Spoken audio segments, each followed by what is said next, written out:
여러분, 우리가 역대상 13장 말씀을 읽는 날입니다. 13장 말씀의 내용은 다윗이 이스라엘 나라를 다스리게 되면서 그가 가장 먼저 했던 일들이 무엇인가에 관하여서 소개를 해주고 있는데, 그것은 무엇보다도 여호와의 임재를 상징하는 그 하나님의 궤를 그들의 수도의 중심으로 모셔오는 일이었습니다.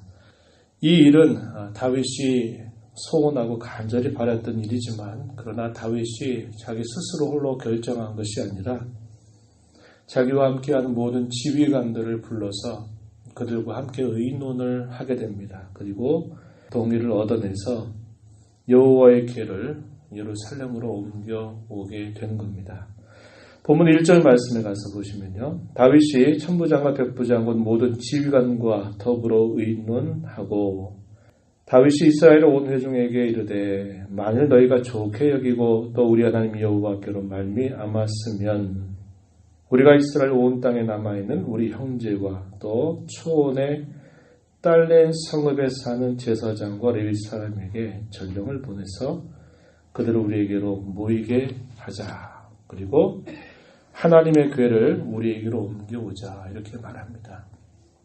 이 일들을 추진하는 그런 과정들이 다윗이 홀로 그런 모든 일들을 스스로 결정하는 것이 아니라 이것이 하나님의 기뻐하는 일임을 그와 함께하고 있는 모든 지휘관들과 더불어 의논을 하면서 이 일들이 하나님 앞에 선하고 좋은 일인 줄을 그들에게 함께 나누게 한 다음에 이런 일들을 시작하는 겁니다. 이러한 부분들이 대단히 중요한 일임을 우리는 배울 수 있는 것이죠. 하나님의 일을 하는 일에 있어서는 독단적인 그런 결정이나 뜻보다도 하나님 기뻐하신 일들을 함께하는 모든 사람들과 더불어서 의논해서 이러한 결론들을 잘 이끌어가는 그런 일들이 필요한 것입니다. 그래서 교회 가운데 여러 회의라든지 여러 절차들을 하나님께서 두신 것은 그러한 일들을 잘 따라서 하나님 기뻐하신 일들을 하려 하시는 그런 뜻이 있는 것입니다. 언약궤로 예루살렘으로 올라오고자 했던 이 다윗의 가장 큰 의도가 무엇인가 하는 것이 중요한데요. 3절 중간 뒤에 가서 보면 이렇게 표현했습니다. 여호와의 궤를 우리에게로 옮겨오자. 왜 그러한가? 다윗이 친히 많은 사람들을 두고 말하기를 사울 때에는 우리가 궤 앞에서 묻지 아니하였느니라. 이 표현이 중요합니다. 사울에게 40여 년 동안의 통치의 기관들을 하나님께서 기회로 주셨는데, 그 40년 통치에 대한 역대기의 요약은 아무것도 없었죠. 그의 최후가 어떻게 죽게 되었는가, 그리고 그의 아들들, 왕자들이 어떻게 죽게 됐고 그의 집안이 어떻게 끊겼는가에 대한 간략한 요약 외에는 사울의 행적에 대한 어떤 요약도 역대기는 기록하지 않고 있습니다. 그의 비참한 최후에 대해서만 이야기하고 있는 것입니다. 사울 왕국이 왜 패배하고 왜 하나님께로부터 그렇게 징계를 받았는가 하는 그 이유를 다윗은 어떻게 본 겁니까? 하나님께 묻지 않았다라는 겁니다. 다윗이 적어도 자기가 왕이 됐다라고 말할 때 그가 온 이스라엘 왕이 됐다는 것은 자기 마음대로 해도 된다라는 것을 말하는 것이 아니고, 그가 왕이 된 것은 진정한 우리의 왕이 되신 여호와 하나님의 뜻을 자기가 잘 수용 들어가는 것이 그 나라를 제대로 세우는 일이라고 생각을 한 것입니다. 그래서 사울 왕국의 가장 큰 패배, 실패의 원인은 하나님께 묻지 않았다는 겁니다. 하나님의 뜻이 무엇인가를 묻고 그 뜻을 찾지 않았고 자기 임의대로 하고 싶은 대로 했던 그 일들이 결국 사울 왕국의 가장 큰 패배의 원인이다. 이렇게 분석을 해서 자신은 온 이스라엘 왕으로서 그러한 일들을 뒤따르지 않을 것을 이야기한 것이죠. 타산지석입니다. 앞선 잘못된 절차, 전철들을 되밟고 가지 않기 위해서 하나님이 뭘 원하시는가를 먼저 듣고자 하는 그의 중심이 있었기 때문에 다른 어떤 것보다도 수도를 예루살렘으로 정하고 난 다음에 그는 여호와 하나님의 궤를 그 수도로 옮겨오고자 하였던 것입니다. 그것은 하나님의 진정한 다스림을 자신이 따르겠다고 하는 그의 분명한 뜻을 보여주고 있는 것이죠. 바로 그러한 모습들을 이렇게 다윗이 충분한 의도를 가지고서 이 일들을 시작하는데 대단히 많은 사람들을 모여오게 하였습니다. 사무엘하 6장의 말씀에 보면 이에 대한 기록을 우리가 살펴볼 수 있는데 사무엘하 6장 1절 말씀에 보면 이 언약궤로 옮겨오는 일에 있어서 3만 명이나 되는 군사들을 불러 모으게 됩니다. 그뿐만 아니라 우리가 여기서 본 것처럼 레위인들, 제사장들조차도 불러 모아서 이 일들이 대단히 큰 국가적인 일임을 그들에게 보여주고 있는 것입니다. 그래서 이 언약궤를 옮겨오게 되는데 그 당시에 이 언약궤는 어디에 있었냐면 이 기랏 여아림이라고 하는 곳에 언약궤가 있었다라고 이야기하고요. 아비나답의 집, 이 기랏 여아림에 있는 아비나답의 집에 있어서 그 하나님의 궤를 이제 예루살렘으로 옮겨오게 되는 것입니다. 다윗이 얼마나 언약궤를 모셔오는 일들을 기뻐했는지 우리가 읽었던 말씀 중에 8절 말씀에 보면 다윗과 이스라엘 온 무리는 하나님 앞에서 힘을 다하여 뛰놀며 노래하며 수금과 비파와 수고와 재금과 나팔로 연주하니라. 이 일을 그가 단순히 보여주기 위한 행사로 한 게 아니고 그 일들을 얼마나 진정으로 원했고 얼마나 사모했는가 하는 것을 분명하게 보여주고 있는 것입니다. 그럼에도 불구하고 옮겨온 과정에서 참으로 큰 사건이 발생했던 것이죠. 9절 말씀에 기돈의 타작마당에 이르러서는 소들이 뛰므로 우사가 손을 펴서 궤를 붙들었다.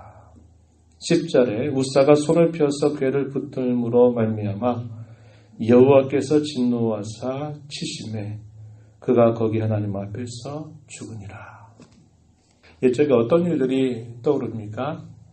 레위기 10장 1절 이하에 보게 되면 하나님께서 이스라엘 백성들과 언약을 맺으시고 그들로 하여금 하나님 앞에 제사하는 일들을 명령하시고 아론의 자식들로 하여금 이 제사를 집례하게 되는 첫 제사 속에서 여호와께서 명령하지 않았던 불을 가지고서 분향을 하다가 여호와 하나님의 치심을 통해서 그 두 아들이 즉사하게 되는 사건이 있었습니다.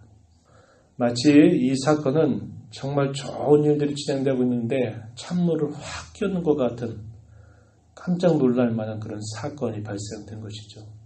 오늘 우리가 읽은 이 본문 속에서도 마찬가지입니다. 의도와 목적이 참으로 하나님 기뻐하시는 일들이었습니다.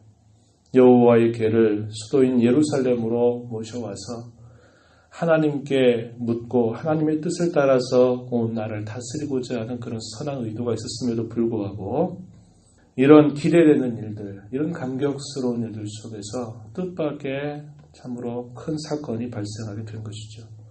이 사건이 일어났기 때문에 베레스 우사, 하나님께서 우사와 충돌하셨다. 이런 뜻을 지명으로 만들게 됩니다.